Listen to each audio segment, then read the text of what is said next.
Plus plus ব্যবহার করার চেষ্টা করবেন, তাহলে খুব সহজে খুলতে পারবেন।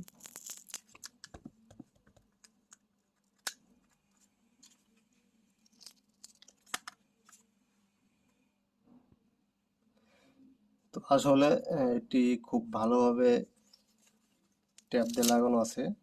এখন এই সেলগুলো খোলার আগে আমি এখানে এই বিএমএস এর সাথে কানেকশনটা সারিয়ে নেব।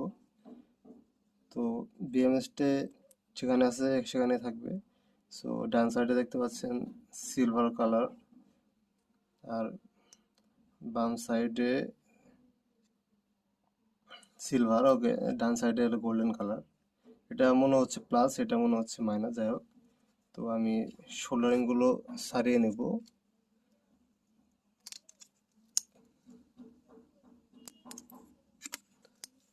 আচ্ছা,